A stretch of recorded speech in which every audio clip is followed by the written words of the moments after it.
Assalamualaikum warahmatullahi wabarakatuh. Yang saya hormati dosen pengampun mata kuliah Bahasa Indonesia Ibu Anindita Fikri Amalia SS MS dan Ibu Marta Widiawati Shum Mhum serta teman-teman yang saya sayangi. Perkenalkan, nama saya Bagus Delta Faizal Kusuma, mahasiswa dari Teknik Geodesi Universitas Diponegoro. Hari ini saya berdiri di sini bukan untuk memusuhi teknologi. Saya berdiri di sini untuk membawa sebuah keresahan, yaitu suatu hal yang sedang menggerogoti pilar-pilar intelektualitas kita di lingkungan kampus, yaitu pemundaran kemampuan menulis karya tulis ilmiah di kalangan mahasiswa diakibatkan ketergantungan terhadap kecerdasan buatan atau AI. Sebelumnya, kita harus mengakui bahwa teknologi AI seperti ChatGPT, Cloud, dan sejenisnya adalah sebuah berkah zaman. Mereka cerdas, cepat, serba tahu. Namun, di balik kemudahan itu, ada sebuah ancaman sunyi yang mengintai kita. Sebuah studi terbaru pada tahun 2025 mengungkapkan suatu hal yang mengejutkan.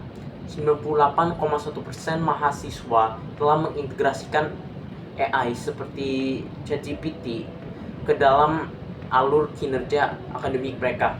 Artinya hampir setiap mahasiswa pernah menggunakan AI, dan itu termasuk saya juga.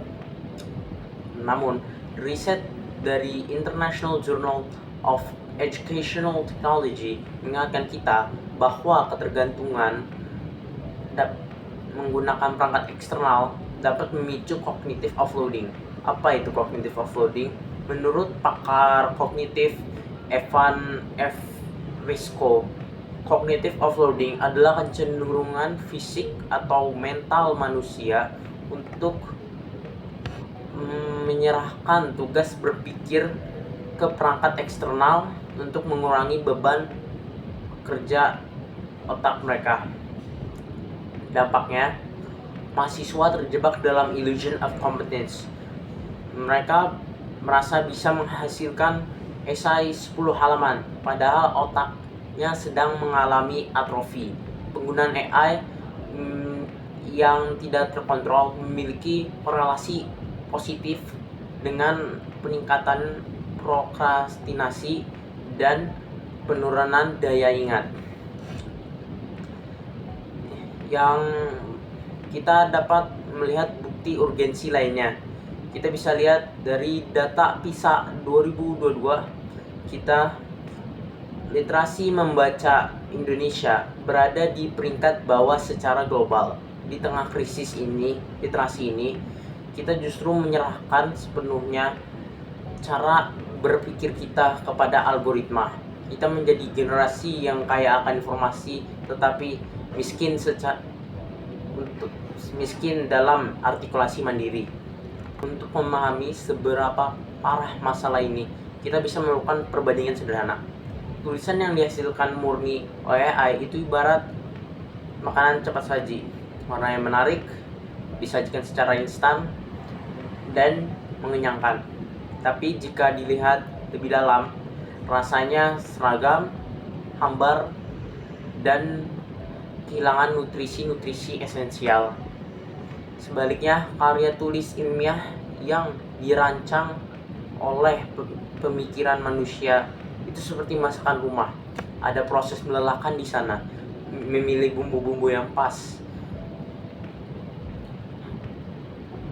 harus menumis dengan sabar, artinya menyusun logika berpikir hingga menyajikan rangkaian kata tersebut. Maka hasilnya ia memiliki karakteristik yang unik, memiliki jiwa, dan memiliki rasa bahasa. Coba kalian periksa tulisan hasil AI. Mereka pasti ada polanya. Tulisan AI pasti selalu dingin dan mekanis. Mereka sangat gemar mengulangi frasa-frasa seperti "selain itu", "oleh karena", dan seterusnya. Kalimatnya berputar-putar rapi secara struktur tapi kosong secara substansi. Padahal bahasa Indonesia adalah bahasa yang penuh emosi, rima, dan estetika. Ketika mahasiswa menyerahkan tugas tersebut kepada mesin, kita sedang melakukan kejahatan budaya. Kita sedang menstandarisasi cara berbahasa kita ke dalam kotak-kotak algoritma yang kaku. Saya sering melihat contoh real di sekeliling saya. Contoh sederhana saat penugasan esai kuliah. Seringkali saya membaca paragraf esai dari teman saya yang memiliki kata-kata yang tinggi, istilah-istilah asing yang teknis sekali, dan seterusnya. Tetapi ketika ditanya mengenai istilah-istilah tersebut, mereka justru kebingungan menjelaskannya, kenapa mereka menggunakannya. Tapi ini bukan kata saya aja, bukan pengalaman saya aja. Data menunjukkan bahwa 48% mahasiswa kini mulai sulit membedakan mana hasil yang benar-benar dari pemikiran mereka dan mana yang hasil dari bisikan AI.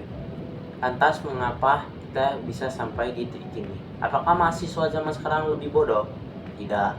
Kita adalah generasi yang adaptif. Akar masalahnya adalah kemalasan manusia dan budaya potong jalan atau shortcut culture. Secara alamiah, evolusi membentuk manusia untuk menghemat energi. Ketika teknologi menawarkan tombol selesai dalam 5 detik, maka sifat alamiah tersebut akan mengambil alih. Kita tidak lagi mau menikmati proses sakit kepala saat merangkai kata. Tidak lagi mau menikmati proses revisi kalimat yang melelahkan itu. Kita ingin hasil yang sudah jadi. Tetapi dalam proses yang kita lompati itulah sebenarnya letak pembelajaran yang sesungguhnya. Lalu apa solusinya? Apakah kita harus memboikot AI? Apakah kita harus menghilangkan penggunaan AI dalam kinerja akademik kita? Tentu tidak. Itu adalah suatu langkah mundur.